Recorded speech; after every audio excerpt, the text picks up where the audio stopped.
क्रय मूल्य के बराबर है। ठीक है भैया, पहली वस्तु को 20% लाभ पर बेचता है और दूसरी वस्तु को 10% हानि पर बेचता है, तो बताओ उसे कितने % का लाभ होगा।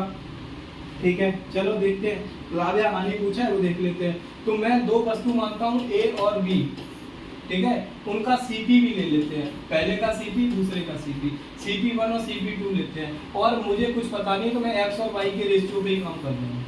ठीक है, पहले वस्तु को वो बोला 20% लाभ पे बेचता है, तो पहले का एसपी जो होगा 20% का मतलब 120% होगा, 120%। और दूसरे का एसपी क्या होगा, तो दूसरे का एसपी 10% की हानि है, तो इसका मतलब है ये 90% होगा।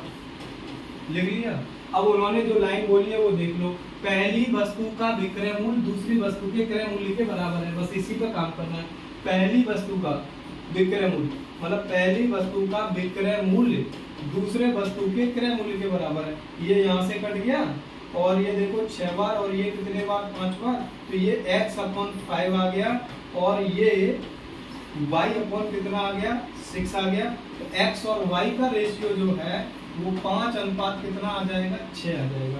5 और 6 का मतलब 11 होना चाहिए। ठीक है, कोई बात नहीं है। आगे देखो क्या बोला है उसने, तो बताओ कितने % की लाभ या हानि होगी। अब तुम ऐसा करो, रेशियो आ गया है तो इसको 0-0 में कन्वर्ट कर लो। ठीक है, 500 और 600 मान लो, तो टोटल पैसा हो जाएगा कितना 1100 रुपये। टोटल पैसा हो जाएगा 1100 रुपये, और इसको 20% पे बेचोगे तो ये जाएगा कितने में 600 में, और 10% की हानि पे बेचोगे 90% करोगे तो 540 रुपये बनेंगे। इसको जोड़ोगे तो पैसा बनेगा 1140 रुपये। पहली बात तो प्रॉफिट होगा तो ये दोनों खत्म हो गए।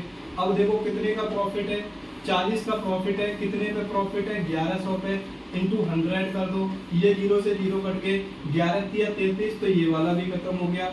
ऑप्शन नंबर कौन सा आ जाएगा, बी सवाल का आंसर होगा।